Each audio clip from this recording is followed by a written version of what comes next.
understand why you guys are paid and paid well. This is the value. Okay, the paid well part, I don't know. Okay, can pay more. Let's pay them more. Pay more. for their work. Yeah, so I think our audience would love more stories where you guys manage to hit both the aesthetic and creative, problem solve, and have the functionality also. Do you have more stories like that? Okay, I mean for myself, right, recently we just did a very Nordic kind of concept kind of thing. Yeah, so, and the owner, doesn't want to be too oldies. But Nordic is always like very Scandi and very woody and things like that, right? So we actually try to implement not so much of our carpentry this time around. We actually import a lot of very Nordic furnitures, colors like a bit more greenish and different kind of wood products into the concept itself. And I personally like a lot of example like this Havana Social. Yes. Yeah, I love them. Like if you actually been to the club, right?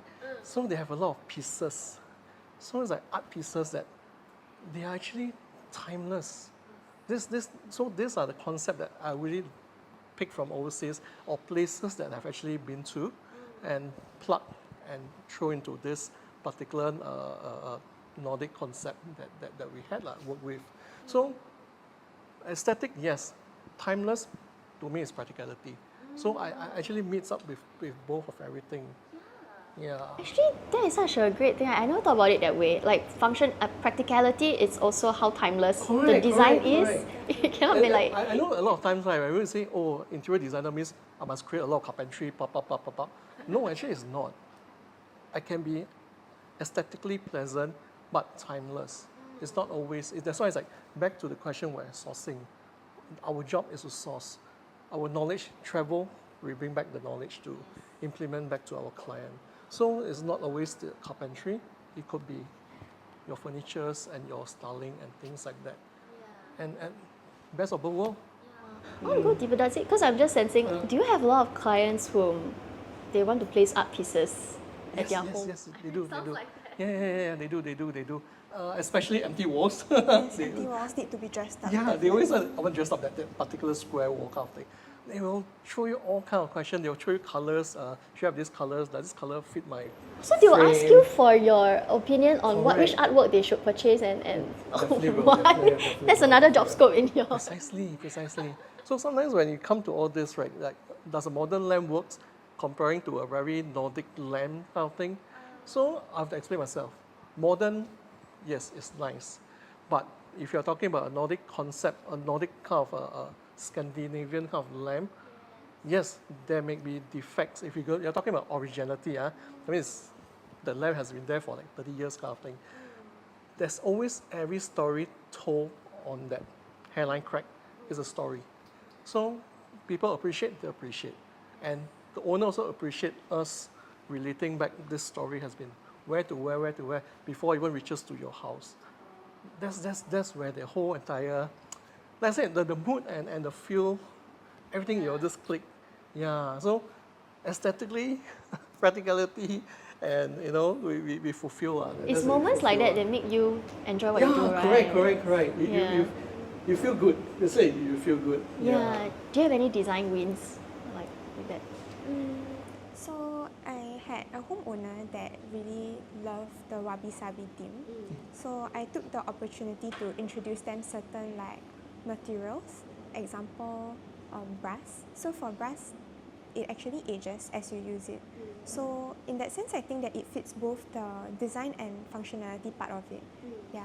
Then also when they kind of like imported or brought over certain marble pieces, sometimes through shipment it might be a little bit chipped here and there, but all these things can actually be repaired. And I think that that being said, right, I think it really adds on to the wabi-sabi theme of it being like kind of imperfect, but it kind of says a story. Yeah. Well, I feel like the homeowners who really want to build their first dream home and they're very into design aesthetics, right? I think they'll enjoy their experience with like designers like you so much because it's a process, right? It's a storytelling. Yes, it's a storytelling. storytelling. Yeah. Yeah. So I think homeowners, if you guys are who are very into like aesthetics for home and all, I think it's very important to find somebody whom has a good eye, technically trained as well, and also knows exactly where to find the right um, mechanisms, materials, like so that they can bounce off. Correct. Yeah, Correct. because I do know of like friends whom they do it themselves.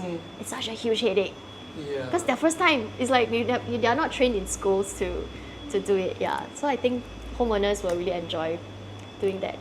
I was also wondering your thoughts on this because the two variables we have is aesthetics and practicality, right?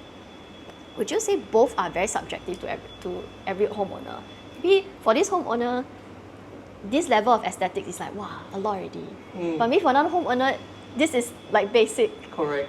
Yeah, and then practicality is different from different people. Like some, maybe they have more help at home. Like, no problem, we can clean. Yes. Yeah, we do face this kind of issues lah. So that's why it's like background check of homeowners. I mean, be it their work, how many people do we have a helper? It really does help a fair bit.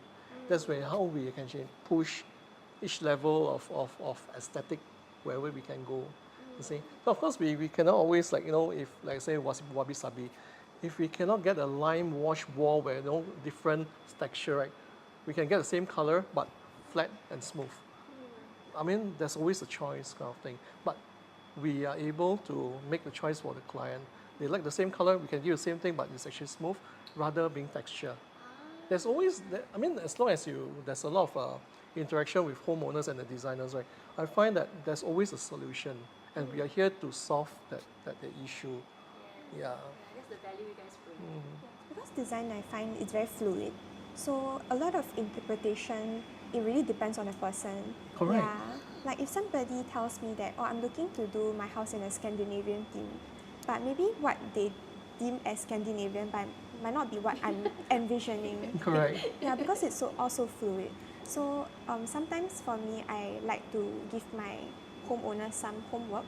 Yeah, I will ask them to like maybe pick out a few images of the vibe that they're going for, designs that they like, so that I can kind of study them to see where their expectations are and whether we are aligned on like the specific use of certain themes. Yes. Yeah. So you guys are like artists, but very practical artists. No, I like the way, sometimes sometimes homeowners, right, when we throw question, all this pick the pictures, something, don't get mistaken that we are not ready or we do not know. It's more of understanding your concept of your house, knowing what your understanding between wabi-sabi or Scandinavian kind of thing. So to me, Scandinavian is dim lights, a single lamp, one small chair kind of thing. But homeowners is, everything is wood kind of thing. That's Scandinavian to them. So my kind of Scandinavian is totally different from. So every time when we talk about a real designer and versus a Pinterest designer, it's totally different.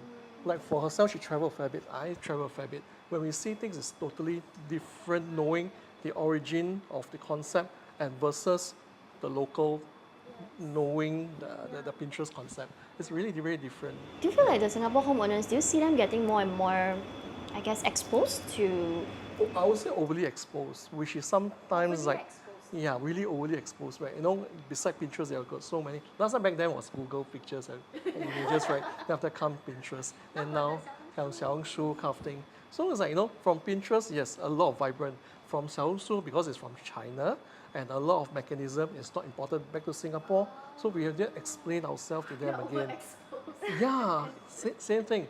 So we'll go through Xiaohongshu nowadays, right?